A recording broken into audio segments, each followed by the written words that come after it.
எங்களின் உயிரோடும் உணர்வோடும் கலந்து வாழுகின்ற அன்பு உறவுகள் அனைவருக்கும் வணக்கம்.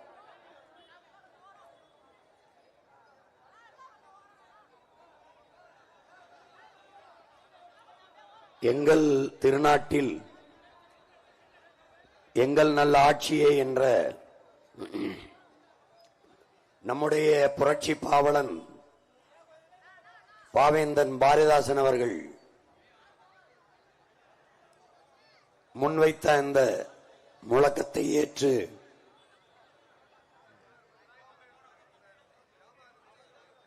பசி பஞ்சமற்ற, ஊழல் லஞ்சமற்ற,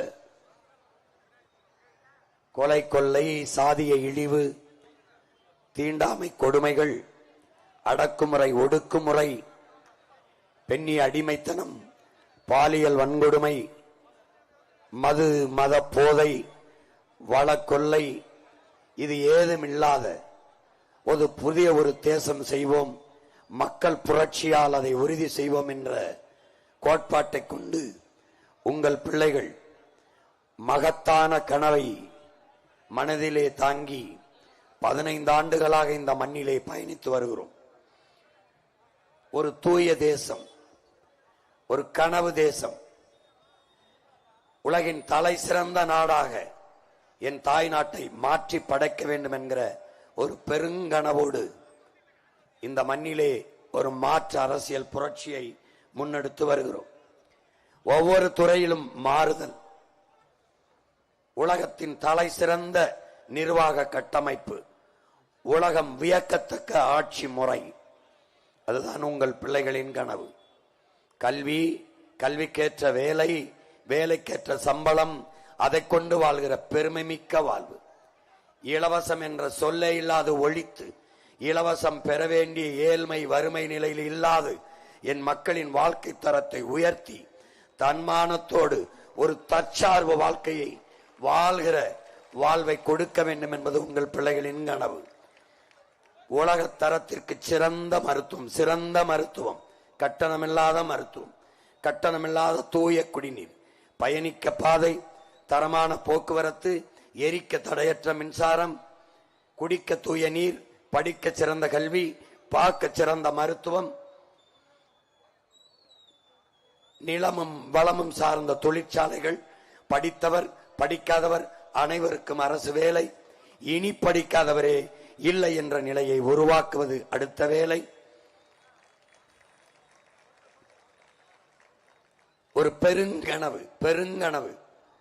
இதுவரை எங்களது முன்னவர்கள் நீண்ட காலமாக சுமந்து வந்த கனவு. அந்த கனவை எங்கள் தலைவன் சுமந்து நின்றான். அந்த கனவை இப்போது இந்த நிலத்திலே அவன் பிள்ளைகள் சுமந்து நிற்கிறோம். உள்ளுவதெல்லாம் உயர் உள்ளல், மற்றது தள்ளினும் தள்ளாமை நீர்த்து என்கிறார் எங்கள் வள்ளுவ பெருமகனார் தந்தருளிய மறைமொழியிலே. அப்படி உயர்ந்த எண்ணத்தை கொண்டு நம்முடைய தமிழ் அறிவியலின் அடையாளமாக இருக்கிற அப்துல் கலாம் கனவு காணுங்கள் பிள்ளைகளே என்கிறார். அந்த கனவு உறங்கும் போது வருவதல்ல, உன்னை உறங்க விடாமல் செய்வது என்கிறார். ஒரு முறை வருவது கனவு, மறுமுறை வருவது ஆசை, திரும்ப திரும்ப வருவது லட்சியம். அப்படி திரும்ப திரும்ப வருகிற இலட்சியத்தை நிறைவேற்ற துடிக்கிறோம். அந்த கனவை நாங்கள் பேசி பேசி கடத்தினோம். கருத்தியல் புரட்சியின் மூலமாக மக்களுக்கு கடத்தினோம் கடந்த 15 ஆண்டுகளாக. அதன் விளைவு 2016 4.5 லட்சம் வாக்குகளை வாங்கி நின்ற உங்கள் பிள்ளைகள் 19 17 லட்சம் வாக்குகளை வாங்கி உயர்ந்தோம். 21 30 லட்சம் வாக்குகளை பெற்று திமுக அதிமுகவுக்கு இடையே 3வது பெரிய கட்சியாக வளர்ந்தோம்.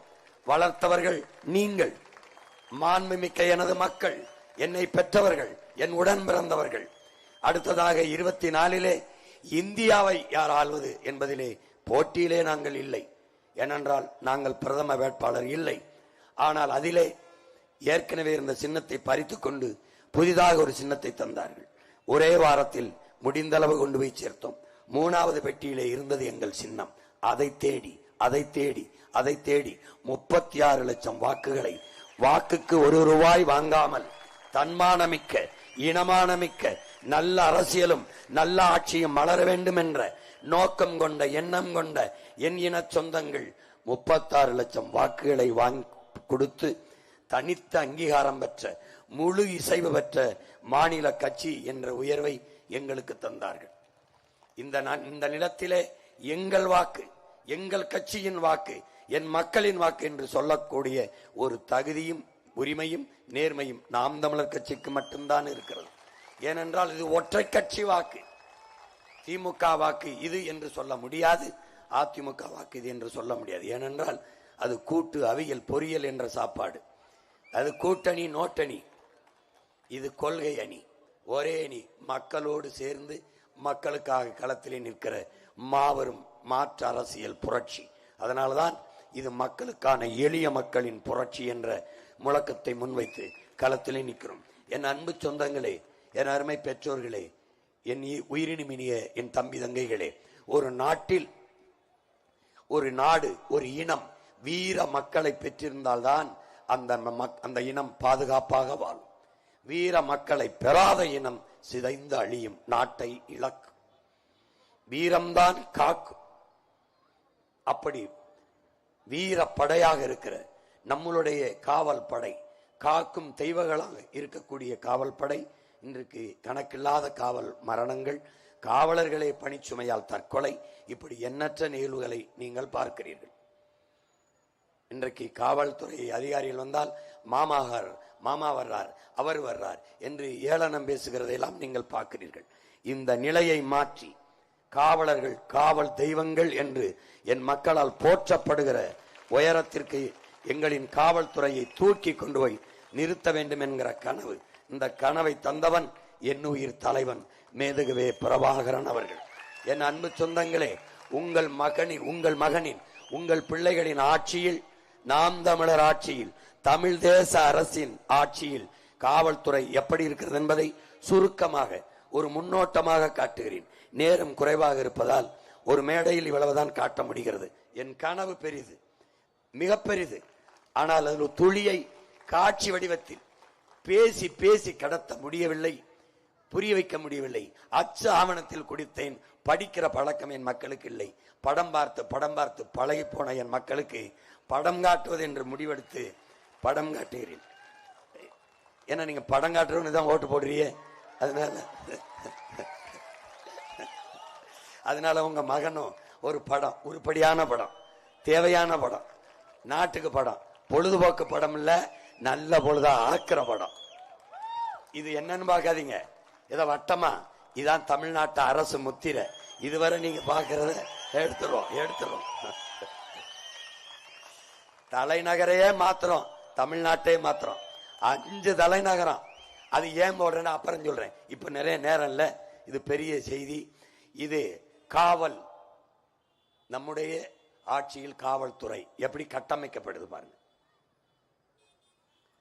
எந்த நாட்டிலும் சிறையிலையும் நீதிமன்றங்களையும் காவல் நிலையங்களையும் கூட்டம் குறைகிறதோ அந்த நாடு குற்றமற்ற சமூகம் என்று போற்றப்படும். எந்த நாட்டில் காவல்துறைக்கு, வழக்கறிஞர்களுக்கு, நீதிபதிகளுக்கு அதிகமாக மதிப்பு இருக்கிறதோ அந்த நாடு அதிக குற்றவாளிகளை கொன்ற நாடு, அது குற்ற சமூகம் என்று பொருள். எந்த நாட்டில் நீதிமன்றத்தில் கூட்டம் குறைகிறதோ, காவலர்களுக்கு வேலை இல்லை என்று ஆகிறதோ, வழக்கறிஞர் அந்த நாட்டில் ஒழுக்கம் இருக்கிறது, அறநெறி இருக்கிறது, நன்னறி இருக்கிறது, தர்மம் தலை தோங்குகிறது என்று பொருள். உங்களுக்கு தெரியாது. அப்ப இந்த நம்முடைய கல்வி முறையை வகுத்தவன் அவன் என்ன பண்றான், நான் இந்தியா முழுமைக்கும் பயணித்து சென்றேன், அங்கே ஒரு பிச்சைக்காரனை கூட, ஒரு திருடனை கூட பார்க்கல, அவ்வளவு அற சிந்தனை, தர்ம சிந்தனை அந்த நாட்டில் இருந்ததுங்கிறான். உங்களுக்கு அந்த மாதிரி மெக்காலேயுடைய கல்வி திட்டத்தை தான் நம்ம படிக்கிறோம். அவன் இந்தியா முழுமைக்கும் குறுக்கு நெடுக்குமா நான் பயணிச்சேன், ஒரு திருடனை கூட ஒரு பிச்சைக்காரனை கூட பார்க்கலைங்கிறான். அவ்வளவு தர்ம சிந்தனை அந்த நாட்டில் மேலோங்கி இருந்ததுன்னு. இன்னைக்கு திருட்டு பயிலும் பிச்சைக்காரன் தான் குறுக்கு மறுக்குமா ஓடுறான். அதுலயும் நான் என் வீட்டுக்கு போற போது ஒவ்வொரு நிறுத்தத்திலையும் கையேந்தான். யாரு? பூரா வட இந்தியன். அப்ப நான் என்ன தெரிஞ்சேன், இனி நமக்கு பிச்சை எடுக்கிற வேலை கூட மிச்சம் இல்ல, எல்லாம் அதையும் பறிச்சுக்கிட்டான். இப்ப பாரு, நல்லா கவனி. அந்த சமூகத்தை எப்படி ஒரு குற்றவாளிகளே உருவாகாத குற்றமற்ற சமூகத்தை உருவாக்குவதுதான் உங்கள் பிள்ளைகள் எங்களின் கனவு, நம்முடைய கனவு. அப்போ அந்த கனவை நிறைவேற்றோம். நம்முடைய தலைவர், எங்கள் தலைவர் படத்தை போட்டு காட்ட முடியாது, அதை ஒளிபரப்ப மாட்டாங்க. தலைவர்னா உனக்கு யாருன்னு தெரியும். அப்ப நம்ம தலைவரை காவல் படையை கட்டிட்டு காவல்துறை அணிவகுப்பு பேரணி அதுல மரியாதையை வாங்கும் போது காவல்துறையில்ட்ட பேசினது தலைவர் பேசினது அவன் மகன். நான் உங்களுக்கு பேசுறேன். குற்றவாளிகளை பிடித்து கூண்டில் நிறுத்துவதல்ல காவல்துறையின் வேலை. குற்றவாளிகளே உருவாகாத ஒரு சமூகத்தை உருவாக்குவதுதான் காவல்துறையின் வேலை. இப்ப வேலை என்ன?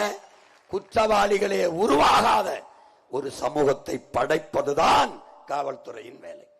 அப்படிப்பட்ட காவல்துறை படைப்பதுதான் நம்முடைய வேலை. இங்க பாரு, பாத்துக்க.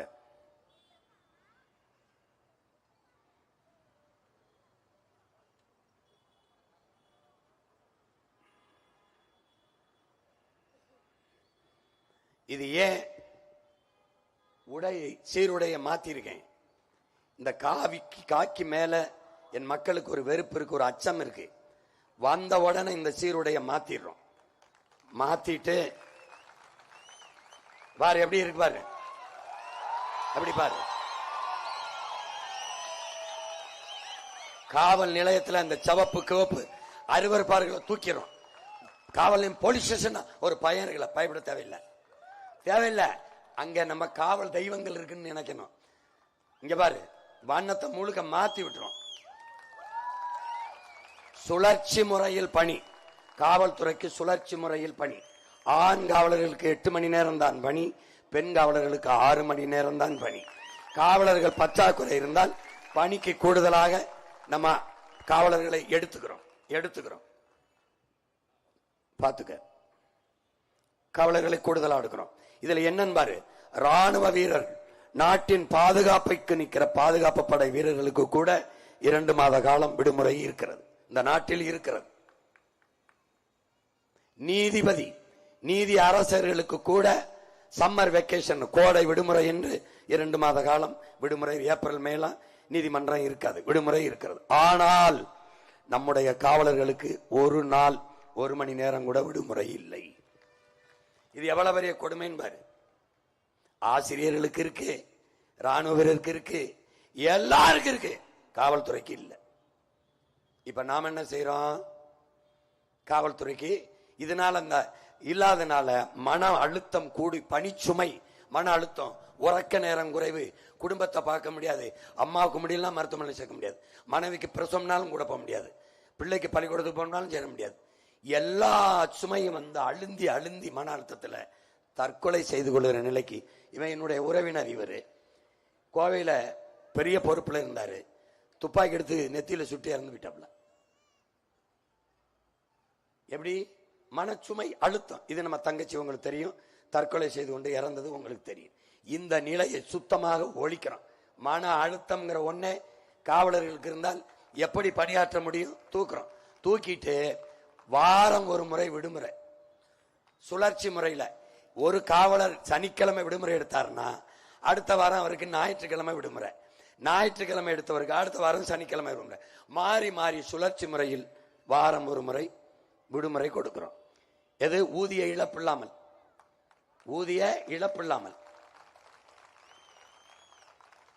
நல்லா கவனிச்சுக்கிற, பார்த்துக்கிட்டே வா.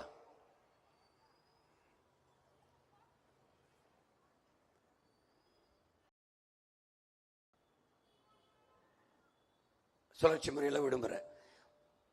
6 மாசத்துக்கு ஒரு முறை குடும்பத்தோட சுற்றுலா சென்று வர அவர்களுக்கு அரசே செலவு பண்ணி பொறுப்பெடுத்து அவங்களை குடும்பத்தோட சுற்றுலா அனுப்பும். அது எல்லாமே ஒருங்கிணைக்கும். அது காவல்துறைக்குன்னு இருக்கிற அந்த துறை அமைச்சகம் அதை ஒழுங்கு பண்ணி செய்யும். குடும்பத்தோட போய் இந்த எந்த அழுத்தம் இல்லாம நிம்மதியா இருங்க. காவல்துறையெல்லாம் யாரு? பூரா நம்ம சொந்தக்காரன், சித்தப்பன், பெரியப்பன், மாமச்சின, அண்ணன் தான். இந்த பாரு, சுற்றுலா போயிட்டு வர செய்கிறோம். காவலர்களுக்கு இந்த குடியிருப்புல அந்த இந்த குடிசை மாற்று வாரியத்தில் கட்டணும். தரமான குடியிருப்பு கட்டி ஸ்டார் விடுதி போல நட்சத்திர குடியிருப்பை மாத்திரம்.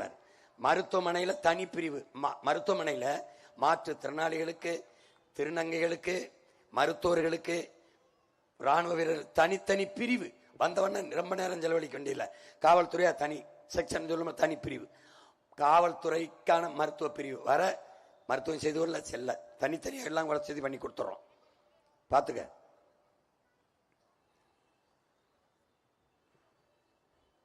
இப்ப கண்காணிப்பு கருவி எல்லா இடத்துலையும் காவல் நிலையத்தில் நாடே கண்காணிக்கப்பட்டு இருக்கோம். தப்பிக்க முடியாது. எங்கிருந்து யார் கண்காணிக்கிறார் என்று உனக்கு தெரியாது. இப்ப ஒரு குற்றவாளி குற்றம் செஞ்சிட்டார், கூப்பிட்டு விசாரிக்கும் போது மாண்புமிக்க மனித நேயத்தோட இப்படி டவுசரை கழட்டு, இந்த சட்டையை கழட்டு, உட்காரு, முட்டிக்கால் போடு, அடி தடி, அதெல்லாம் கிடையாது. எல்லாத்தையும் வாதிட்டு இருப்போம்.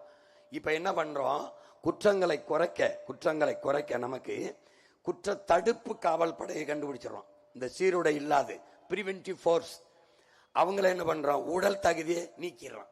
ஒரு உயரம் குறைமா இருக்காரு, தடிமனா இருக்காரு, ஒல்லியா இருக்காரு, கல்வி தகுதி மட்டும்தான் பார்க்கும், சேர்த்துக்கிறோம். திருநங்கை மாற்றுத்திறனாளி, நீ மாற்றுத்திறனாளியில போலீஸ் பார்த்துக்க மாட்டீல, உன் மகன் ஆட்சியில போலீஸ் எப்படி பாரு இப்படி இருப்பாப்ல. அவர் என்ன பண்ணுவாரு, இந்த கூட்டத்துக்குள்ள வந்து உட்கார்ந்து இருப்பாப்ல.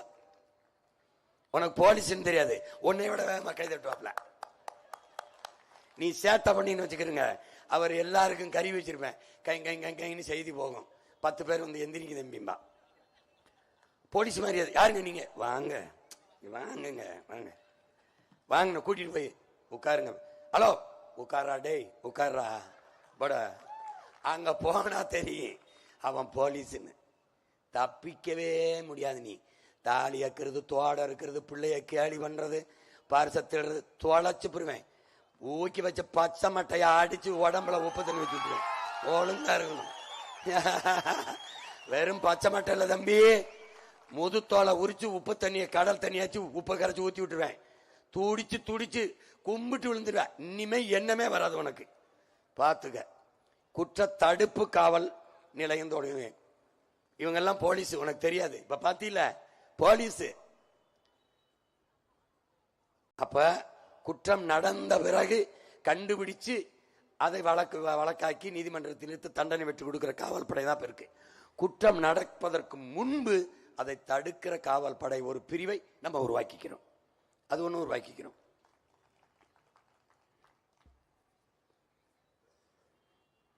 இந்த மாதிரி இதெல்லாம் போலீஸ்ன்னு தெரியாது. இவங்கெல்லாம் போலீஸ்ன்னு தெரியாது உனக்கு. டீ குடிச்சு உட்கார்ந்துருக்கு.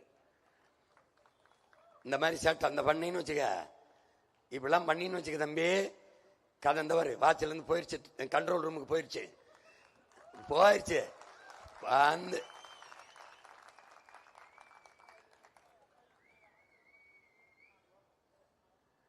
இப்ப என்னன்னா, இப்ப வந்து பண்டிகை, நம்ம உனக்கு பண்டிகை இருக்கு, எல்லா பண்டிகை இருக்கு. பொங்கல் பண்டிகை இருக்கு, தீபாவளி இருக்கு, ரம்ஜான் இருக்கு. ஆனால் காவலர்களுக்கு எந்த பண்டிகையும் இல்லை. நீ பட்டாசு வெடிச்சா இப்ப பார்த்து வெடிப்பா, ஓரமா வெடிப்பா, நிக்கணும். பொங்கலுக்கே நிக்கணும். நீ செத்து பாடையில போனாலும் கூட வரணும், பல்லக்கு தூக்கிட்டு போனாலும் வரணும், கோயில் திருவிழாவுக்கு வரணும், எல்லாத்துக்கும் நிக்கணும். ஆனால் நம்ம ஆட்சியில விடுமுறை. எப்படி விடுமுறை? ஒரு நாள்ல அரை நாள் பண்டிகை காலங்கள்ல அவர்களுக்கு விடுமுறை. மீதி நேரம் பகுதி நேரம் பிரிச்சுக்கிறோம். இப்ப 8 மணி நேரத்துல 4 மணி நேரம் அவருக்கு பணி, பெண் காவலருக்கு 3 மணி நேரம் பணி செஞ்சுட்டு போயிடலாம். சுழற்சி முறையில விடுமுறையை பண்டிகை காலங்களில் கொடுத்துக்கிறோம். என்னன்னா பலகாரம் சாப்பிட முடியாது, தாய் தந்தையரோடு இருக்க முடியாது, ஒரு புதுசு வேட்டி கட்ட முடியாது, எப்ப பார்த்தாலும் சீருடையோட வெறப்பாவே இருக்கிற நிலைமை தூக்கிறோம். மகளிர் காவலர்களுக்கு மகப்பேறு காலத்தில் ஓராண்டு விடுப்பு கொடுத்து சம்பள பிடித்தல்லாம ஊதியத்தோட கொடுத்துறோம். பாரு எப்படி இருக்குங்க.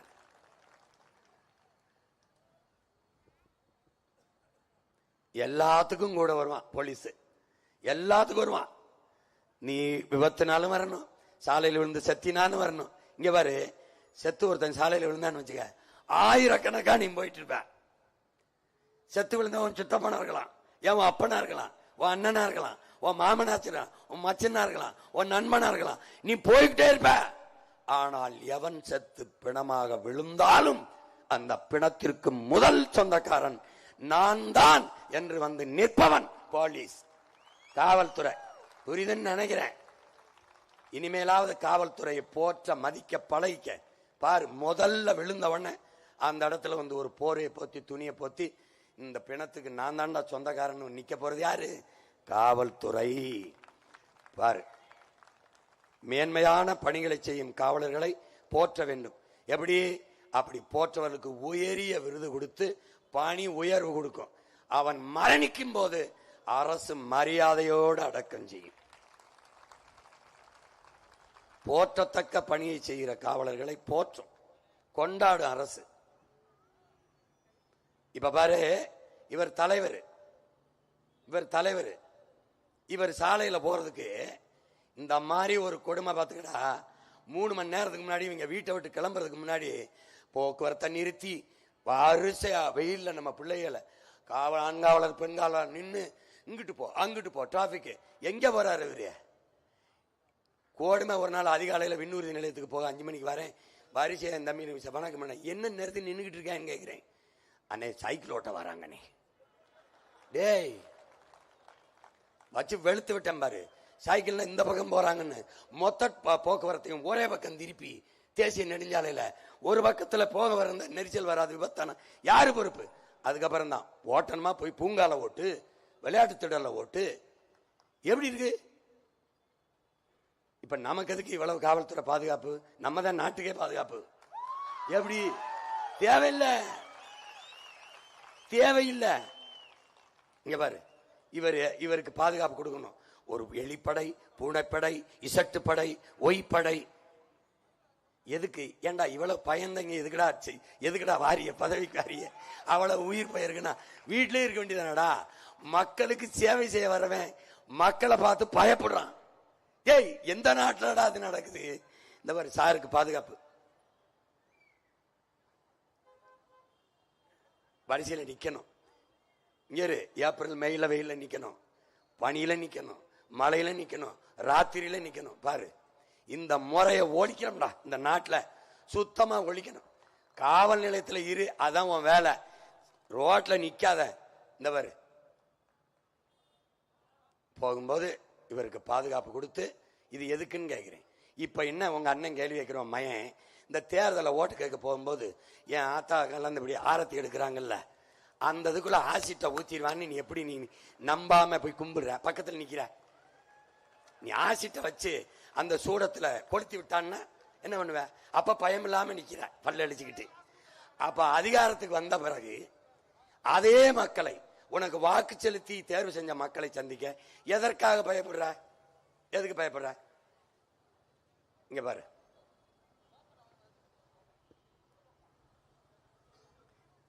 சாலையில நிக்கணும்.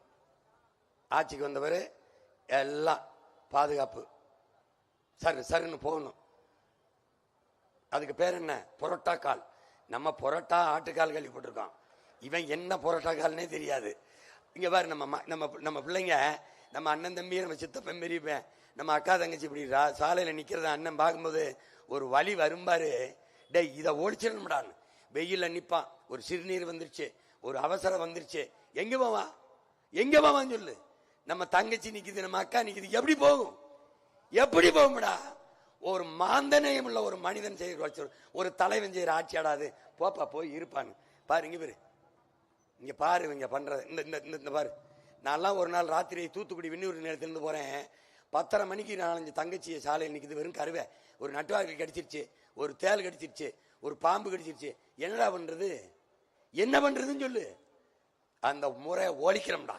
இவர் குளிரூட்டப்பட்ட வாகனத்துல இருந்து ஜெயில் போவாரு, இவன் வெயில்ல நிக்கிறான் பாரு. இங்க பாரு, அப்படி உனக்கு உயிர் பயம் இருந்தால் வராத, மக்கள் சேவைக்கு வராத, வீட்டிலே இருந்துக்க. இவன் யாருன்னு தெரியுதா? Boris Johnson. யாருன்னு தெரியுதா? இங்கிலாந்து நாட்டின் பிரைம் மினிஸ்டர், பிரதமர். எதுல போறான் பாத்தியா? பாராளுமன்றத்துக்கு சைக்கிள்ல. சிரிக்காத. இவன் யாரு? மார்க் ரூட்டே, நெதர்லாந்து பிரதமர். எதுல போறான் பாராளுமன்றத்துக்கு? சைக்கிள்ல. ஒரு ஆளா ஓட்டிட்டு போயிட்டு இருக்கான். அவனும் பிரதமர் தான். பாரு, இது யாரு தெரியுதா? ஓ நாடு தான், நம்ம நாடு தான். வெஸ்ட் பெங்கால், மேற்கு வங்கத்துல. யாரு பின்னாடி மோட்டர் பைக்கில் உட்கார்ந்துருக்க ஆள் பாரு? மம்தா பானர்ஜி. ஏன்களு ஒரு கார்ல போகுது, கார் ரிப்பேர் ஆயிருது, வண்டியை நிறுத்திட்டு அந்த மோட்டர் பைக்கில் போற தம்பி என்னை அசம்பிளியில விட்டு சட்டசபையில டேய் நடந்ததான் தவறா, மோட்டர் பைக்கில் போதுறான் முதலமைச்சர் டாட்டா காட்டிட்டு. இவன் யாரு தெரியுமா? டேய் அவனை காட்டுப்பா. அந்த ஆள் யாரு தெரியுமாடா? கேரளா முதல்வர் பினராயி விஜயன். சாதாரணமா நடந்து போவாப்ல பாரு. இவன் யாரு தெரியுதாடா? நம்ம தாத்தா. யாரு தெரியுதா? நம்ம தாத்தா தான். எப்படின்னு பாரு, எப்படி போறாரு பாரு, என்னன்னு பாரு. என்னது அது? என்ன சத்தம்னு? முதலமைச்சர் கார் போகுது, முன்னாடி ஒரே ஒரு போலீஸ் ஜீப் போகுது. வாங்கி வாங்கி வாங்கி வாங்கின்னு சைரன் சத்தம் போட்டுக்கிட்டு. ஏய் என்னது இதுன்னு போலீஸ்னு. ஏய் நிப்பாட்ட சொல்லு, ஏன் இங்க வா, என்னது, ஏன் இப்படி சங்க சத்தம் போட்டான, செத்தா போனேன் சங்குதி போயிட்டு இருக்காங்கிறப்பல. எங்க இருந்து வருதுன்னு? நம்ம வண்டிக்கு முன்னால போற போலீஸ் ஜீப்ல இருந்து வர்ற சத்தம் தான் சார். வண்டியை நிறுத்துப்பா. அது என்னையா அது சிவப்பா மேல மாட்டி வச்சிருக்கீங்க? சைரன் வண்டி சார். இது என்ன கூத்துன்னு? நான் உயிரோட தானே இருக்கேன். முன்னால சங்கு ஊதிட்டு போனா என்ன அர்த்தம்னு? நீங்க போற ரூட் பந்தோபஸ்துக்காக கொண்டு வந்திருக்கோம் சார். எனக்கு எதுக்குப்பா பந்தோபஸ்து? நான் சீனா. டேய் இத பார்த்து இந்த பயிலுக்கு திருந்தலடா. ஐயா ஒரு 100 வண்டி போகும்டா. ஒய்ங்க ஒய்ங்க ஒய்ங்க ஒய்ங்க ஒய்ங்க ஒய்ங்க. டேய் எங்கடா போறிய உங்க ஆடம்பரம் அக்கிரமத்துக்கு? இவங்க சினிமாவில இருந்து வந்தாங்களா? சினிமா செட்டு மாதிரியே பிரம்மாண்டமா இருக்கணும். வைத்தியக்கரை என் தாத்தன் பேரைங்கர் அண்ணா முதறிஞர் ராஜாஜி, நம்ம தாத்தன் ஓமந்தூர் ராமசாமி ரெட்டியார், குமாரசேம ராஜா, இந்த டாக்டர் சுப்பராயன், இவங்கெல்லாம் இப்படிதான் ஆட்சி செஞ்சாங்க. போய்கிட்டு இருக்கேனா இல்ல பாகிஸ்தான்ல போயிட்டு இருக்கேனா? நம்ம நாட்டுல தானே போய்கிட்டு இருக்கேன். அந்த ஜீப்பை திருப்பி கொண்டு போங்க. சும்மா வெட்டி செலவு பண்ணிக்கிட்டு ரெண்ட செலவுங்கிறப்பல. ஏண்டா நான் சீனாவில் போறேன்னா பாகிஸ்தான்ல போறேன்னா சொந்த நாட்டில் போறதுக்கு எதுக்குடா பாதுகாப்புன்றப்பல. இவங்க மக்களை நம்மள பயப்படுறாங்க. இது தாத்தாவின் ஆட்சியில, பேர ஆட்சியில எப்படி இருக்கு? தவிர்க்க முடியாத இடங்களில் என் பிள்ளைய நிக்குதுன்னு வச்சுக்க, பெண் காவலர்களுக்கு கேரவேன்ங்கிற பாதுகாப்பு வண்டியை முதல்ல அனுப்பிடுவேன். மொபைல் டாய்லெட்ஸ் வச்சிருவேன். எப்படி? மொபைல் டாய்லெட்ஸ் வச்சிருவேன். ஆண் காவலர்களுக்கு அதே மாதிரி வச்சிருவேன். தவிர்க்க முடியாத இடத்துல தான், தேவையில்லாம சாலையில் வந்து நின்றுட்டு இருக்கக்கூடாது. நீ போய் காவல் நிலையத்தில் காவல் பணியை செய், உனக்கு என்ன வேலையை செய், இல்லைன்னா சும்மா இரு, புத்தகம் எடுத்து படிச்சுக்கிட்டு இரு. இந்த மாதிரி பெரிய கூட்டங்கள் இருக்குது, அதுக்கு பாதுகாப்பு கொடுக்க வேண்டிய அவசியம் வருது என்றால் அங்க பிள்ளைகளுக்கு போதிய வசதி இந்த மாதிரி வண்டியை முதல்ல நிறுத்திடுவேன். நகரும் கழிவறைகள், கேரவன், நடிகர்கள்லாம் சினிமா படப்பிடிப்புக்கு பயன்படுத்துறாங்களா ஷூட்டிங்க்கு, அந்த வண்டியை அரசு வச்சிருக்கோம். ஒவ்வொரு இடத்துலையும் கொண்டு நிறுத்திடும். அதுக்கு கேரவன் பேரு, பாதுகாப்பு வண்டி. இங்க பாரு, இந்த மாதிரி எங்க காவலர்கள் சாலையில நின்று பணி செய்யறது கிடையாது. அப்ப என்ன பண்றேன், போக்குவரத்து காவலர்கள் நடுவீதியில் நிற்பதோ வெயில்ல நிற்பதோ கிடையாது, எடுத்துறோம். என்ன பண்றேன், சாலையின் இரு ஓரத்துல கண்ணாடி அறை, இப்படி இந்த பக்கம் சுவர் இருக்கும், பின்னாடி சுவருக்கு முன்னாடி கண்ணாடி அறை இருக்கும். குளிரூட்டப்பட்ட அறைக்குள்ள இருக்கணும், உள்ளே இருக்கணும். உள்ள இருந்து எல்லா இடங்களையும் வளைவு கண்காணிப்பு கருவி சிசிடிவி பொருத்திருப்பேன். பல இடங்கள்ல எல்லாம் கண்ணு முன்னாடி கவனிச்சுக்கிட்டே இருக்கலாம். அங்கே மாற்றுத்திறனாளிகள், திருநங்கைகள், ஏற்கனவே இருக்கிற காவலர்கள், புதிய பணிக்கு எடுக்கும் போது திருநங்கைகள், மாற்றுத்திறனாளிகள் எல்லாரையும், விதவை பெண்களை எல்லாம் எடுத்து வச்சிருப்பேன் அந்த அந்த அறைக்குள்ள. இந்த பாரு, அப்படி இந்த முறையை ஒழிச்சிடும். நீ தவறே செய்ய முடியாது. ஒவ்வொரு வளைவும் போட்டுக்கிறோம். இது எங்க இருக்கு? இது மாதிரி சிங்கப்பூர்ல இப்படி இந்த மாதிரி அறையை கொடுத்துறேன். நீ ஒண்ணுமே பண்ண முடியாது. ஏசி போட்டு உள்ள உட்கார்ந்துக்கிற வேண்டியதான். அந்த சீருடைய மாத்திடுறேன், வெள்ளைய, அது தூசி அடிச்சு, அது நீ தெருவில் அந்த பச்சையை கொடுத்துறேன். ஏன் பச்சை? கிரீன் சிக்னல் வந்தா தானே நீ போகணும். போக்குவரத்து எல்லா காவலருக்கும் பச்சையா போடு. இந்த பாரு, சீருடைய மாத்திடுறேன். சாலையில நிக்கவில்லை. 20 ஐர மாத்திரை, தூய தமிழ்ல, அது கிலோமீட்டர் இங்கிலீஷ்ல. நான் வரும்போது 1000 மாத்திரைன்னு தான் எழுதியிருக்கோம். அப்புறம் குழம்பிக்காத. கிலோமீட்டர் வேகத்துல 1000 மாத்திரை வேகத்துல செல்லவும்னு இருக்குதுன்னா இப்படி எழுத்து வரும். 15 கிலோமீட்டர் வேகத்துல போ அப்படின்னா அதுல நீ போகணும். போகல அப்படின்னா இவர் மெதுவாக செல்லவும் தான் எழுதியிருக்கும். ஏன்? பள்ளிக்கூடம் அருகில். இந்த மெதுவாக செல்லவும்லாம் இருக்காது, எடுத்துருவோம். பள்ளிக்கூடம் அருகில் அதான் போட்டிருப்போம். பள்ளிக்கூடம் அருகின்னா நீ என்ன தெரிஞ்சிருக்கணும்? மெதுவா செல்லணும். மெதுவாக செல்லணும்னு எழுதுனா நீ அறிவு கட்டவன், முட்டா பையன் அர்த்தம். நடைபாதை நடப்பதற்கே நீ எழுதி 50-60 கோடி செலவு பண்ணி இந்த முதன்மையான நகரங்கள்ல வேணா நான் சொன்ன போய் கேட்க நகரில் நடைபாதை நடப்பதற்கு 10 அடிக்கு ஒரு பலகை வச்சிருக்கு. அப்ப நடைபாதை நடக்கிறதுக்கு படுத்து உருள்றதுக்கு டேய், நடைபாதை நடப்பதற்குன்னு தெரியணும்டா. அந்த சமூகம் தாண்டா அறிவு சமூகம். புல் மேல நடக்காதேன்னு எழுதி வைக்கிறது மாதிரி ஒரு தற்குறி சமூகம் இருக்கடா, தற்குறி சமூகம். பைத்தியக்காரங்களா? பள்ளிக்கூடம் அருகில், கோயில் அருகில், தொடர்வண்டி நிலையம் அருகில், அவ்வளவுதான் போட முடியும், அவ்வளவுதான் போட முடியும். இதை கத்துக்கணும் முதல்ல. இங்க பாரு, இவ்வளவுதான் கொடுப்பேன். ஏன்? பள்ளிக்கூடத்து மெதுவாக செல்லவும் அதெல்லாம் போட மாட்டேன், தூக்கிடுவேன். வேகத்தடையை எடுத்துருவேன். வேகத்தடை என்பது மக்களின் அறிவுக்கு போட்ட தடை, ஒழுக்கத்திற்கு போட்ட தடை. இப்போ நான் என்ன நினைக்கிறேன், வேகத்தடை போட்டா தான் இவன் மெதுவா வருவான்னு நினைக்கிறேன். அடுத்த அறிவை குறைச்சு மதிப்பிடுறேன். நீ என்ன நினைக்கிற? வேகத்தடை போட்டா தான் மெதுவா வருவான், அடுத்த மதிப்பை தூக்கிடுறேன், அங்க வைக்கிறேன். இங்க இது இருக்கு அப்படின்னா நீ மெதுவா செல்லணும், கடைபிடிக்கணும், கடைபிடிக்கணும். இல்லைன்னா உள்ள இருந்து கம்பியை பிடிக்கணும். இங்க பாரு, ஏனுகளு 3 வயசுல அரும்புல சேர்க்கிறேன், மொட்டுல சேர்க்கிறேன். அரும்பு, மொட்டு, மலர். No LKG UKG bloody nonsense, தூக்கி தூர வீசிடுறேன். அரும்பு, மொட்டு, மலர் 3 வகுப்புல 3 வயசுல ஒன்னா சேர்க்கிறேன். 6 வயசுல 3 வயசுல சேர்க்கிறேன். அரும்புல மொட்டு, மலர் 6 வயசு வந்தோன்னு ஒன்னா சேர்க்கிறேன். உலகத்தின் தலை சிறந்த கல்வியில் நாடு 7 வயசுல சேர்க்குது, தென்கொரியா 8 வயசுல சேர்க்குது, சிங்கப்பூர் 6 வயசுல சேர்க்குது. இது 3 தான் தரத்துல முதலிடத்தில் இருக்குது. அதை முந்துற நான் 6 வயசுல சேர்க்கிறேன். அந்த ஒன்னாப்புல என் பிள்ளைக்கு ஆரம்பிச்சிருவேன். எப்படி? சாலை விதி, அடிப்படை சட்டம், ஒவ்வொரு பாடம், ஒவ்வொரு வகுப்பு.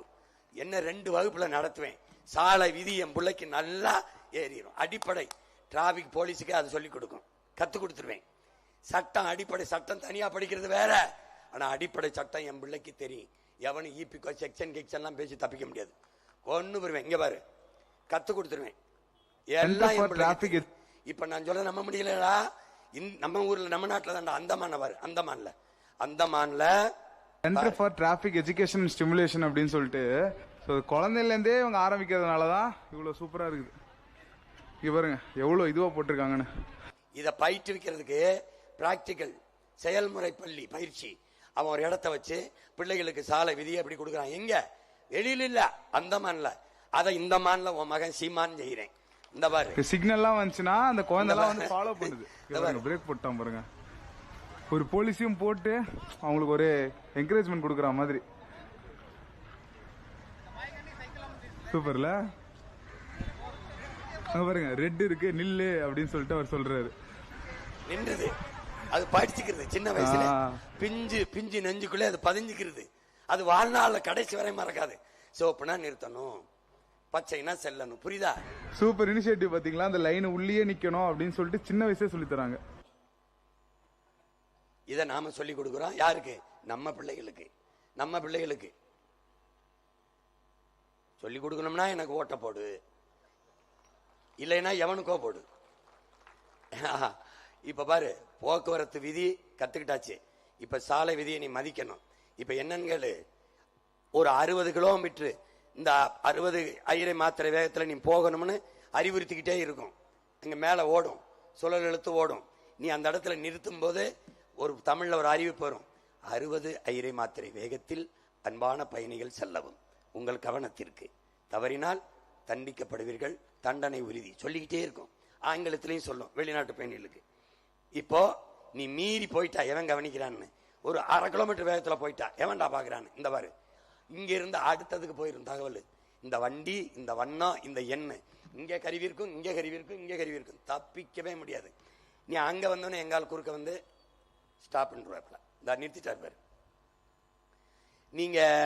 நீங்க தானே இது இந்த இடத்துல 1/2 கிலோமீட்டர் வேகத்துல கூட வந்துட்டீங்கன்னு. நான் இல்லையே அப்படின்னு எடுத்து காட்டுவாப்ல வீடியோ. இது நீ தானே? ஆமா. வந்ததுக்கு 1000 ரூபாய், பொய் சொன்னீல அதுக்கு ஒரு 1000 ரூபாய், 2000 ரூபாய் கட்டுவாப்ல. கட்டினவன விட மாட்டாப்ல. ஓட்டுநர் உரிமத்தை கொடுன்ட்டு ஒரு கையெழுத்து போட்டுருவாப்ல. கையெழுத்து போட்டு 6 முறை மன்னிக்கும் என் நாடு, என்னுடைய காவல்துறை மன்னிக்கும். 6 தவறுக்கு மேல பண்ணிட்ட ஓட்டுநர் உரிமையை எடுத்துரும், பறிச்சிரும். அதுக்கப்புறம் நீ வண்டியை மீறி ஓட்டின உள்ளதான் இருந்து எண்ணணும். பாத்துக்க, இந்த விதியை சிங்கப்பூர் கடைபிடிக்குது. இங்க பாரு எப்படி கடைபிடிக்குது, பாரு எப்படி கடைபிடிக்குது. சாலை விதி எப்படி வச்சுக்கிறது. ஒரு தவறு பண்ணிட்டீங்கன்னா அந்த முன்னாடி டேஷ்போர்டு இருக்குல்ல, அங்க ஒரு பிக்சட் டெபாசிட் மாதிரி ஒரு காசு வச்சிருக்கணும் நீ வங்கி. அந்த தவறுக்கு ஒரு தண்டனையா டக்குன்னு அதுவே எடுத்துக்கிறோம். 12 தவறை பொறுக்குது, 12 மிஸ்டேக்ஸ். நான் 6 தான். அவன் செதுக்கி உருவாக்கிட்டான், நான் செதுக்கிறேன், அதனால கொஞ்சம் வேகம் 6 தான் மன்னிப்பேன். அவன் 12 தவறை பொறுக்கிறான், நான் 6 தவறை பொறுக்கிறேன். அதுக்கு மேல பண்ணான்னு வச்சுக்க, வாழ்நாள்ல என் நாட்டுக்குள்ள நீ வண்டி ஓட்ட முடியாது. வண்டியை வீட்டில் வச்சு பூஜை தான் பண்ணணும். பாத்துக்க, அதுக்கு மேல எவன் கவனிப்பான்னு வண்டி எடுத்து ஓட்டினு வச்சுக்க, உள்ள இவர் மாதிரி தான் உட்கார்ந்து இருக்கணும். பாத்துக்க, ஊர்காவல் படை ஏற்கனவே இருக்கு. நம்ம பிள்ளைகளுக்கு பணி நிரந்தரம் இல்லை, 4 நாள் தான் வேலை வருது, 500 ரூபா 300 ரூபா தான் சம்பளம் வருது. இதை சிறப்பு படைப்பிரிவா அங்கீகரிச்சு அவர்களுக்கும் உரிய சம்பளத்தை கொடுத்து பணிக்கு நம்ம கூடுதல் அதிகமா போர்ஸ் தேவைப்படுது, இவங்களை எடுத்துக்கிறோம். இதெல்லாம் எடுத்துக்கிறோம். ஆனால் குற்றம்னு ஒண்ணு நடக்கணுங்கிற எண்ணம் எவருக்கு இருக்கக்கூடாது. விளங்குதுன்னு நினைக்கிறேன். ரவுடின்னு ஒருத்தன் வந்தான்னு வச்சுக்க, முதல்ல அவன் மனைவியை கூப்பிட்டு பேசுவேன். எல்லா தமிழ்நாட்டுக்கு எல்லா ரவுடியும் உட்கார வச்சு பேசுவேன். பூவோடும் பொட்டோடும் இருக்க, உன் புருஷனால பல பேர் பூவும் பொட்டும் பல பெண்கள் இழந்திருக்காங்க. இந்த பூவோடும் பொட்டோடும் நீ சாகிற வரை இருக்கணும்னா உன் புருஷனை ஒழுக்கமா அடங்கி ஒழுங்கி இருக்க சொல்லு. ராவடின்னு வச்சுக்க, ஒரே டாட்டா காட்டி விட்டுருவேன். பி கேர்ஃபுல்ன்றேன். அப்புறம் ஐயோ நாள் வராது, அம்மா நாள் வராது. புரியுதா? பாத்துக்க, காவல்துறைக்கு நம்முடைய ஆட்சியில, தமிழ் தேச அரசின் ஆட்சியில சங்கம் தேவைப்படாது. ஆனால் அவர்களின் அடிப்படை உரிமை, அதை நம்முடைய அரசு அங்கீகரித்து அவர்களுக்கென்று சங்கத்தை உருவாக்கி கொள்ள அனுமதி கொடுக்கிறது தமிழ்நாட்டு காவலர் சங்கம். அதற்கு தலைநகர்ல, திருச்சியில தலைநகர் இருக்கு, நிர்வாக தலைநகர், அங்க கொண்டு போய் வச்சிருவேன். அங்க தலைமையாக இருக்கும், நாடங்களும் பிரான்சஸ் கிளைகள் இருக்கும். அவங்க என்ன வேணுமோ அவங்க கோரிக்கையை நம்ம கொடுப்பாங்க, நிறைவேற்றுவோம். அவங்க கோரிக்கை வைக்கிற அளவுக்கு நாம வைக்க மாட்டோம். சிறந்த நிர்வாகம் என்பது கொடுத்த வாக்குறுதியை நிறைவேற்றுவது. ஐயா இறையன்பு எழுதியிருக்காங்க, தமிழ் அறிவின் பொக்கிஷம். ஐயா இறையன்பு எழுத்துக்களை என்னருமை தம்பி தங்கைகளே, எதிர்கால இந்த நாட்டின் தலைவர்களே, தயவு செய்து அவர் எழுத்தை படியுங்கள். குனிந்தவர் எழுத்தை படித்து படித்து நிமிர்ந்தால் இந்த நாட்டில் தலை சிறந்த தலைவனாகத்தான் நீ நிமிர்வாய். தயவு செய்து படி. அதிலே அவர் சொல்றார்,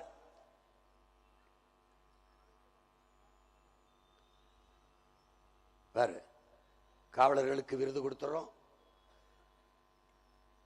தமிழ்நாட்டு அரசு மரியாதை கொடுத்துறோம். இது மாதிரி காவலர்களை தெய்வங்களாக வச்சு போற்றுகிற காலத்தை தமிழ் தேசிய அரசு உருவாக்கும்.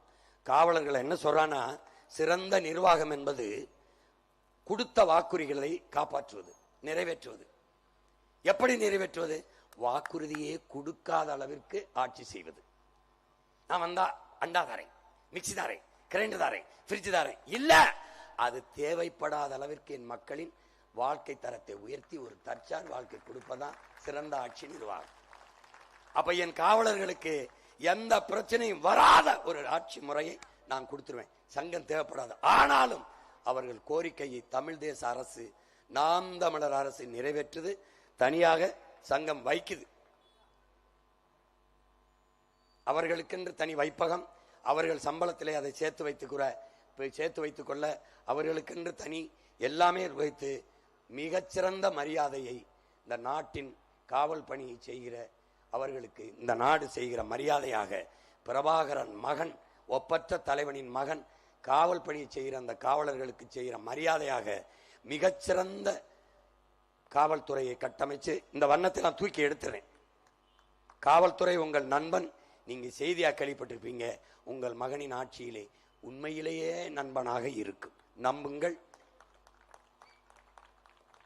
இதுவரை என் அன்பு மக்களுக்கு சொல்லி முடிக்க விரும்புகிறேன். போலீஸை பார்த்து ஒரு பொறுக்கி பயந்தால் போலீஸாக இருக்கிறான் என்று அர்த்தம். போலீஸை பார்த்து பொதுமக்கள் பயந்தால் அந்த போலீஸ் பொறுக்கியாக இருக்கிறான் என்று அர்த்தம். இதுவரை இந்த நாட்டில் காவல்துறை எப்படி இருந்தது என்பதை பற்றி எங்களுக்கு கவலை இல்லை, எனக்கு கவலை இல்லை. ஆனால் உங்கள் மகனின் ஆட்சியில் போலீஸாக இருக்கணும், இருக்க வைப்போம். இதுதான் நம்முடைய ஆட்சி. இது ஒரு துளிதான். இதுக்கு மேலே காவலர்கள் முன்வைக்கிற கோரிக்கையை கேட்டு அவர்கள் என்ன நினைக்கிறார்களோ, எப்படியெல்லாம் இருக்க வேண்டும் என்று, செதுக்க வேண்டும், சீர்திருத்த வேண்டும் என்று விரும்புகிறார்களோ அதை நாம் தமிழர் அரசு செய்யும் என்கிற உறுதியை தருகிறேன். இது மாதிரி ஒரு கட்டமைப்பு ஒவ்வொரு துறையிலும் ஆசிரியர்களுக்கு வேண்டியது, மாணவர்களுக்கு வேண்டியது, மருத்துவர்களுக்கு வேண்டியது எல்லாவற்றையும் செய்யும் இந்த அரசு. ஏனென்றால் மக்களிலிருந்து மக்களுக்காக வந்த அரசு. அதிகாரம் மிக வலிமையானது அண்ணல் அம்பேத்கர், அந்த அதிகாரம் எம் மக்களுக்கானது. நாங்கள் அதிகாரம் மிக வலிமையானது அறிவாசான அண்ணல் அம்பேத்கர், அதை அடைந்து விட்டால் அனைத்தும் எளிமையானது நாங்கள். எனவே என் அன்பு சொந்தங்களே, மிகச்சிறந்த ஆட்சியை நடத்துவதற்கு உங்கள் பிள்ளைகளுக்கு நீங்கள் செய்ய வேண்டியது ஒன்றே ஒன்றுதான். ஒரு ஓட்டை போட்டு நாட்டை உங்கள் பிள்ளைகளிடத்தில் கொடுத்துவிட்டு பத்திரமாக இருங்கள், எந்த பயமின்றி இருங்கள். உலகத்தின் தலை சிறந்த நாடாக இந்த நாட்டை மாற்றி படைப்பேன். உங்கள் மகன், நம்புங்கள், நான் சத்தியத்தின் மகன், சத்தியமே உருவமாக இன்று வாழ்ந்த ஒரு தலைவனின் மகன். வரலாறு நமக்கு வழிகாட்டுகிறது, சத்தியம் நமக்கு சான்றாக இருக்கிறது. ஏனென்றால் நாம் சாகலாம், நாம் தோற்று போகலாம். சாதாரணமானவர்கள் சத்தியம் தோற்றதாக சரித்திரத்திலே செய்தி இல்லை. நாம் சத்தியத்தின் மக்கள், சத்தியமாக ஒரு நாள் வெல்லுவோம் என்று எனக்கு கற்பித்தார். அந்த சத்தியத்தை நம்பி நிற்கிற மகன் நான் சொல்லுகிறேன். எனக்கு உயிர்ப்பால் ஊட்டிய என் தாயின் மீதும், அறிவுப்பால் ஊட்டிய என் தாய் தமிழின் மீதும், என் உயிருக்கு மேலாக நான் நேசிக்கிற என் தலைவன் மீதும் உறுதியிட்டு சொல்கிறேன், ஆகச் சிறந்த ஆட்சியை உங்கள் மகன் இந்த நாட்டில் நடத்துவேன், தருவேன். நம்பி நீங்கள் எனக்கு வாக்கு செலுத்துங்கள். எல்லாருக்கும் செலுத்தி விட்டீர்கள். திமுக பலமுறை ஆண்டு விட்டது, அதிமுக ஆண்டு விட்டது. நீங்கள் என்ன வாழ்ந்து விட்டீர்கள்? இன்னும் அரிசிக்கு கையேந்தீர்கள், வேட்டிக்கு கையேந்தீர்கள், இலவசத்திற்கு ஏந்தி நிற்கிறீர்கள். இது என்ன ஆட்சி முறை? என்ன ஆட்சி முறை? என்ன வளர்ச்சியை கண்டீர்கள்? என்ன கண்டீர்கள்? ஒரு கிலோ அரிசி, ஒரு கிலோ வெல்லம், ஒரு வேட்டி சேலை வாங்க வக்கற்ற நிலையில் வைத்தது இவர்கள் ஆட்சி என்றால் எப்படி? சாராயம் வித்து சாகடிக்கிறான். தாலிக்கு தங்கம் அரைப்பவன் ஒருபவன். குடிக்க வைத்த 6 லட்சம் பெண்களின் தாலி அறுத்தவர்கள் இவர்கள். தாலி அறுத்தவனுக்கு நீ அதிகாரத்தை கொடுக்கிறாய். சாராயம் விற்கிறான் 50,000 கோடிக்கு. காசு யாருது? உன்னுடையது. ஒரு நாளில் தீபாவளிக்கு மட்டும் 790 கோடிக்கு குடிக்கிறான். 790 கோடிக்கு. ஒரு படம் வெளிவந்தால் 34 கோடிக்கு பார்க்கிறான். பொழுதுபோக்குக்கும் போதைக்கும் இவ்வளவு காசை கொட்டி கொடுக்கிறவனுக்கு எதற்கு இலவசம்? எதற்கு? 50,000 கோடி வருவாய். யாரு வருவாய்? மக்கள் குடிச்சு கொடுக்கிற காசு, குடிகாரன் காசு. அதை வைத்து என்ன நலத்திட்டம்? திடப்போதை, திரவப்போதை, போதை கலாச்சாரத்தில் மக்களை மூழ்க விட்டுவிட்டு பெண்களின் பாதுகாப்பு என்பது பைத்தியக்காரத்தனம், சட்டம் ஒழுங்கு என்பது வேடிக்கை. எவ்வளவு பெரிய ஏமாற்று! எப்போது இதை மாற்றுவது? எப்போது இதை சரி செய்வது? எப்படி? 3 பேர்ல யாராவது டாஸ்மார்க்க மூடுவேன் சொல்றதை பத்தி நான் சொல்லல. உங்கள் மகன் வந்தால் மூடுவேன். அப்ப வருவாய்க்கு என்ன பண்ணுவ? இது 50,000 கோடி. பால் 3 லட்சம் கோடி. இந்த சாராயம் உயிரை எடுக்கும், என் பால் உயிரை கொடுக்கும். எந்த பக்கம் நிக்க போற? எந்த பக்கம் நிக்க போற? அவன் ஊழல், லஞ்சம், நான் உண்மை நேர்மை. அவன் எல்லாம் இலவசம். 2000, 2500. இவன் 3 சிலிண்டர். அவன் அன்னபூர்ணி சூப்பர் 6 6 சிலிண்டர். நோ இலவசம். Education free, medical free, water free, drinking water free. எப்படி? Highly standard. மற்றபடி நோ ஃப்ரீ. எதுவும் ஃப்ரீ கிடையாது. சிலிண்டர் தருவேன். எப்படி தருவேன்? உன் மகன் நானே உற்பத்தி செய்வேன். எத்தனை லட்சம் டன் வேணாலும் நான் இந்த எரிகாற்று உயிர் வழிங்கிற பயோகேஸ் தயாரிப்பேன். எதுல? என் மாட்டு சாணம், ஆட்டு புழுக்க, மக்கிய இளதலை கழிவு, கழுத கழிவு, பன்னி கழிவு, கோழி புழுக்க எல்லாத்தையும் எடுத்து குவிச்சு குப்பை கிடங்குற கோடிக்கணக்கான டன் பயோகேஸ் உனக்கும் தருவேன், உலக நாட்டுக்கு ஏற்றுமதி செய்வேன். எவனுக்குடா வேணும்? வாங்கிட்டு போடா. தமிழ்நாட்டு அரசு முத்திரையை குத்தி கொடுப்பேன். உனக்கு தடையின்றி எரிகாற்று தருவேன். எல்லாருக்கும் தருவேன், குடிசைக்கும் தருவேன், கோவரத்துக்கும் தருவேன். ஆனால் ஓசியா தர மாட்டேன். உற்பத்தி செலவு, அடக்க செலவை வாங்கிட்டு கொடுப்பேன். ஆனா தடை இல்லாம தருவேன். பால், தூய பாலை நானும் கொடுப்பேன். இவன் ஆவின் பால்னு விற்கிறானே, எங்கன்னு கேட்டியா? என்ன சிரிக்கிற? பால்வளத்துறைக்கு அமைச்சர், பால் இருக்கு வழங்க. கால்நடை துறைக்கு அமைச்சர், அமைச்சர் இருக்கான், கால்நடைங்கடா. ஏய், எங்க கால்நடைங்க? வைத்தியக்கார. பெரிய கனவு, பெரிய கனவு, சின்ன மூளை, நிறைய வேலை. இதெல்லாம் யாரோ ஸ்ட்ராட்டஜிஸ்ட் உட்கார்ந்து எழுதிட்டே, நானே நானே எனக்கு நான் ட்ரம்புக்கே ஐடியா கொடுப்பேன். நீ என்ன நினைக்கிற? சோ கால்டு இந்த ஸ்ட்ராட்டஜிஸ்ட் வச்சுக்கிட்டு வேலை செய்யறவில்ல. அறிவு நிறைஞ்சு காது வழிய வலி இது துண்டை வச்சு தொடச்சுக்கிறேன். எனக்கு அதுக்குடா இருக்கிற அறிவுக்கு கருத்துக்க வேலை செய்ய நேரம் இல்ல. 2 மணி நேரம் தான் உறக்கம். இப்ப போய் நாளைக்கு என்ன, நாளைக்கு என்ன, அங்க என்ன, இங்க என்ன, எல்லாத்தையும் பண்ணிட்டு எப்ப படுப்பேன்? 2 மணிக்கு 3 மணிக்கு படுத்து 6 மணிக்கு எந்திரிக்கிறேன். 2 மணி நேரம் தான். தூங்குறியான்னு கேட்கிறாங்க. அதான் எனக்கும் தெரியல, வரல. அண்ணல் அம்பேத்கர் முடிச்சுக்கிட்டு எழுதிக்கிட்டே இருக்காரு. அவன் போய் கேட்கிறான், என்ன அம்பேத்கர் இன்னும் நீங்க தூங்காம முடிச்சுக்கிட்டு இருக்கீங்களே? காந்தி தூங்கிட்டார், நேரு தூங்கிட்டார், அவங்க மக்கள்லாம் முடிச்சுக்கிட்டாங்க, தூங்குறாங்க. என் மக்கள் தூங்கிட்டு இருக்காங்க, நான் முடிச்சுக்கிட்டு இருக்கேன்றாப்ல. ஏன் ஜானா முடிச்சுக்கிட்டு இருக்க, தூங்கிக்கிட்டு இருக்க? இது அடிமையா இருக்கும்னு தெரியாம அது நல்ல சுதந்திரம் இருக்கு. என் மக்கள் ஏமாற்றப்படுகிறார்கள். மக்களை ஏமாற்றுவது எளிது, ஆனால் ஏமாற்றப்படுகிறார்கள் என்பதை அவர்களுக்கு உணர்த்துவது மிக கடினம். Mark Twain. நானும் 15 வருஷமா கத்தி பார்க்கிறேன், ஒன்னும் அறிஞ்சபல்லையே. ஒரு நாட்டை, ஒரு நாட்டில் நடக்கிற அக்கிரமத்தை, அநியாயத்தை எதிர்த்து பேசுவது, சுட்டிக்காட்டுவது, குறை கூறுவது, நிர்வாகத்தை குறை கூறுவது குற்றமாக கருதப்படுமானால் அந்த நாட்டை குற்றவாளிகள் ஆளுகிறார்கள் என்று பொருளுங்கிறான். இப்ப முகநூல் இந்த அரசை பத்தி எழுது, உன்னை தூக்கி குண்டாசப்படுவான். ஏன்? குற்றவாளிகள் உள்ள இருக்கான், ஆட்சியில் இருக்கான். 266 வழக்கை மேல போட்டிருக்கான். கொலை பண்ணனா, கொள்ளையடிச்சனா, மலைய திருநனா, ஆத்த திருநா, ஒண்ணுமல்ல பேசினேன். டேய், ஈரோடு கிழக்குல தேர்தல் பரப்புரையில் 5 நிமிஷம் கூட பேசிட்டேன்னு வழக்கு. இங்கிருந்து போக ஒரு நாள், அங்க ஒரு நாள், 2 நாள் திங்குது. 41 பேர் இறந்திருக்காண்டா கரூர்ல.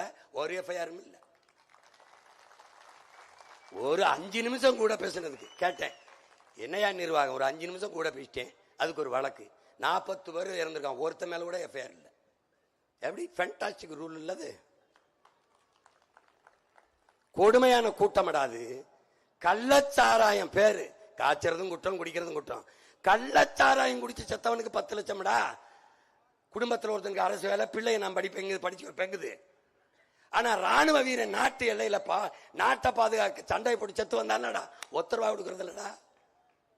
ஒரு மாலையை போடுறதுல ஒரு மந்திரி போய், இந்த நாட்டுக்காக நம்ம போய் செத்தால் இந்த நாடு என் வீடை பார்க்கும் என்ற நம்பிக்கை கொடுத்தா தானடா படைக்கு போவான். நாதியற்று நிறுத்திடும்னா எவன்டா போவான் நாட்டு பாதுகாப்புக்கு? எப்படி? இப்ப நம்ம என்ன சொல்ல வேண்டியிருக்கு? யாராவது முடியல, வாழ முடியல, சாகிறதுனா விஷம் குடிச்சு சாகாதீங்க, கள்ளச்சாரம் குடிச்சு சாங்க, வீட்டுக்காவது 10 லட்சம் கிடைக்கும்னு சொல்ல வேண்டியது இருக்கு. தொலைங்கடா, இந்த கொடுமையை தொலைங்கடா. மாறி மாறி ரெட்டலை, உதயசூரியன் ரெட்டலை. உதயசூரியனுக்கு போட்ட அவர் வீட்டில் வெடியும், நாட்டில் வெடியுமா? விடிஞ்சிருக்கா? திடீர்னு ஒரே நாள்ல 1,31,00,000 வங்கி கணக்குல 5,000 போடுறாரு. யாரா அவர்? பரம்பரை சொத்தை வித்துட்டாரா போட்டார்? கேட்டியாடி என்னைக்காது? 6,800 கோடி இழந்திருக்குடா. ஆசிரியருக்கு சம்பளம் கொடுக்க முடியல, ரோட்ல நிக்கிறான்டா. டாக்டருக்கு சம்பளம் கொடுக்க ரோட்ல நிக்கிறான்டா. மொத்தமா 200 கோடியில முடிச்சுக்கலாம்டா. ஆனா 6,800 கோடிடா. ஒரு அரசு அதிகாரத்தில் இருக்கிற திமிர்ல அரசு காசை எடுத்து, மக்கள் காசை எடுத்து, மக்கள் கொடுத்து தன் வாக்க கன்ஃபார்ம் பண்ணது, உறுதி செய்து, நான் என்னடா பண்றது? நான் எங்க போறது? ஏழை மகன். இந்த நாட்டுக்கு மக்களுக்கு சேவை செய்ய நிக்கிற எனக்கு என்னடா இருக்கு? உனக்கு இருந்துச்சு கொடுத்துட்ட, நான் என்ன பண்றது? அப்ப ஜனநாயகத்தில் சம வாய்ப்பு, சம உரிமை போய் ஏமாற்று. எப்படி? என்னடா அது? என்னடா நாடுது? எப்படி நீங்க சகித்துக்கிற? காசை கொடுக்கும்போது கையப்படி எங்க இருந்து எடுப்ப? இந்த காசு எங்கிருந்து எடுப்ப? இலவசத்தில் இழக்கிற பணத்தை எங்கிருந்து எடுப்பாய்? ஒரு தடவை கேள்றான். கேட்டினா உனக்கு விழிப்புணர்வு வந்துருச்சு, மாற்று சிந்தனை வந்துருச்சு, நாடு மாறிடுச்சுற. ஒரு தடவை கேளு. காசு ஓட்டுக்கு வாங்கிட்டு அண்ணன் நில்லுங்கண்ணே, நீங்க எதுக்குண்ணே இந்த தேர்தலில் நிக்கிறீங்க? உங்களுக்கு சர்வீஸ் பண்ண, சேவை பண்ண. எனக்கு சேவை பண்ண எதுக்குண்ணே காசு கொடுக்குறீங்க? எதுக்கு? காசு கொடுத்து சேவை செய்ய வர அளவுக்கு அவங்களாடா அவ்வளவு நல்லவங்களாடா? கடவுளாடா அவங்க? என்னடா நீ கடவுளே நீங்க அணிக்கப்பட்டாதானடா கறந்துருது. இவன் ஏண்டா உனக்கு காசு கொடுக்கான்? திருட தயாரா அனுமதி கேட்கிறான்டா. திருடுறதுக்கு ஒரு முதலீட்டாளன் 30 கோடி ஒரு தொகுதிக்கு ஆவடிக்கு முதலீடு செய்யறான்னா அவன் 300 கோடி சம்பாரிச்சுக்கலாம்ங்கிற நம்பிக்கை முதலீடு செய்யறான். லாப தேவை முதலைங்கிறது மக்கள் சேவை செத்து போகுதுரா. வைத்தியக்கார காசு கொடுக்கிற இடத்துல தான்டா ஊழலஞ்சதுக்கு விதையவே ஊன்றாங்க. நீ நோட்டை போட்டியான்னு கேட்க முடியுதா? நீ நோட்டை வாங்காம ஓட்ட போட்டியான்னு அவன் கேட்பான். நீ நோட்டை வாங்கிட்டு ஓட்ட வைக்கிற, அந்த ஓட்டை வாங்கிட்டு நாட்டை வைக்கிற. 10 லட்சம் கோடி கடன் எதை காட்டி பெற்றிருப்பாரு? இந்த அரசு எதை காட்டிடா பெற்றிருக்கும்? மண்ணின் வளத்தை, மக்களின் நலத்தை. வீட்டை இடமான வச்சு நம்ம அப்பனு கடன் வாங்குவது போல நாட்டை இடமான வச்சு இவர்கள் வாங்குகிறார்கள். யார் அந்த உரிமையை கொடுத்தது? கடன் பெற்று நிறைவேற்றப்பட்ட திட்டம் எஜுகேஷன், மெடிக்கல், அதுல தரம் உயர்ந்திருக்கா? இல்ல எலக்ட்ரிசிட்டி, தடை இல்லாத கரண்ட் கட்டு இல்லாத மின்சாரம் வழங்கப்பட்டிருக்கா? தரமான சாலை இருக்காடா? சவ குடிமா இருக்கு. தலைநகர்ல வெங்கமா இருக்கு சாலை. அப்ப உள்சாலை, கிராமப்புறங்கள்ல போக்குவரத்து, அரசு போக்குவரத்து என்ன விளங்குதா? உட்கார இடம் இல்ல, பாதியில் பிஞ்சுக்கிட்டு போகுது, போகும்போது டயர் கலந்துட்டு ஓடுது. வைத்தியகர் எல்லாத்தையும் மாற்றணும். உன்னால முடியும், என்னால முடியும், நம்மால் முடியும். ஒன்னே ஒண்ணுதான், ஒற்றை விரல்ல நன்றி உணர்ச்சி. 3 வேளை சாப்பிடுற, உப்பிட்டவனை உள்ளளவும் நினை என்றால் உணவிட்டவனை உயிராக நினை. ஒரு தடவை நினை. ஏப்ரல் 23 போ, சாப்பிட்டு தான் போவ, வந்து சாப்பிடுவ. சாப்பிடுற நீ உழவனின் உழைப்புல அவன் வேர்வையில விளைஞ்சதான் சாப்பிடுற. நன்றியோட நன்றி உணர்ச்சி என்ற ஒன்று இருந்தா அந்த இன்னைக்கு பாரு 3வது பெட்டி 4வது பெட்டிலாம் தேடாத. உன் மகன் ரெகக்னைஸ்டு பார்ட்டி ஆயிட்டான். அங்கீகாரம் பெற்ற கட்சி முதல் பெட்டியில வைக்கணும்.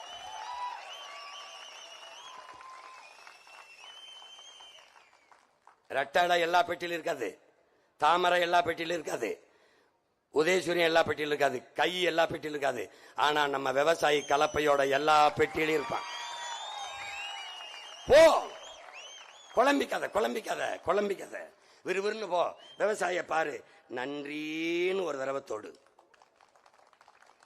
என்னைய தொடாம போ. ஆனால் ரெட்டடை உதயசூரியன் கை தாமரையை தொற்றாத கெட்டுருவேன். தயவு செய்து தொற்றாத. நன்றின்னு ஒரு தடவை தொடு. விவசாயி வாழ்வான், நாமும் வாழுவோம். விவசாய சின்னத்திற்கு வாக்களிப்போம், வருங்கால தலைமுறைக்கு வாழ்வளிப்போம் என்கிற உறுதியை என் அன்பு சொந்தங்கள் நாம் எடுப்போம். இந்த தேர்தலில் நாம் தமிழர் கட்சியின் வேட்பாளர்கள் அல்ல, மாற்று அரசியல் புரட்சியின் மகத்தான முன்கள போராளிகளாக உங்கள் பிள்ளைகளை நிறுத்தி இருக்கிறேன்.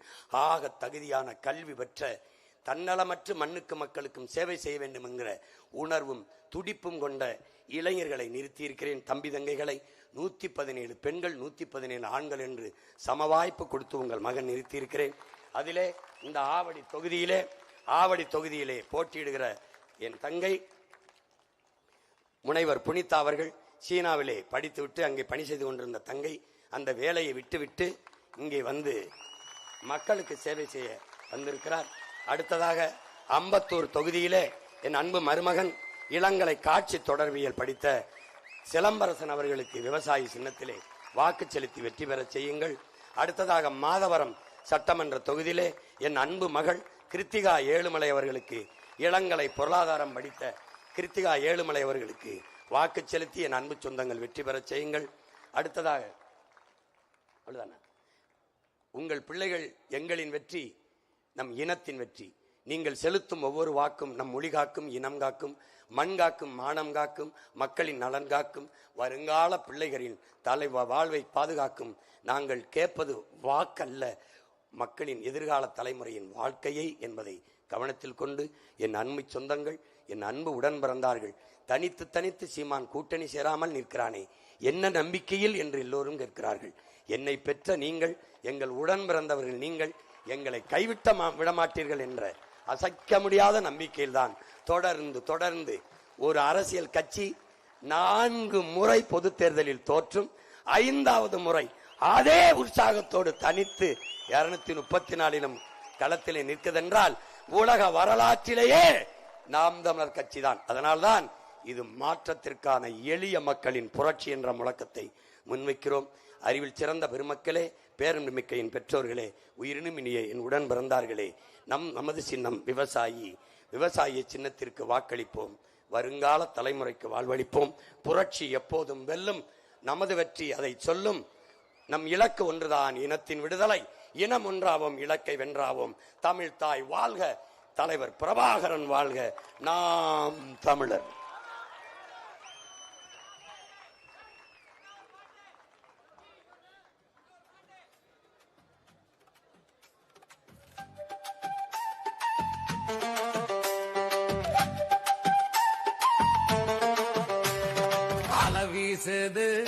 அலவீசுது சீமான் அலவீசுதுங்க.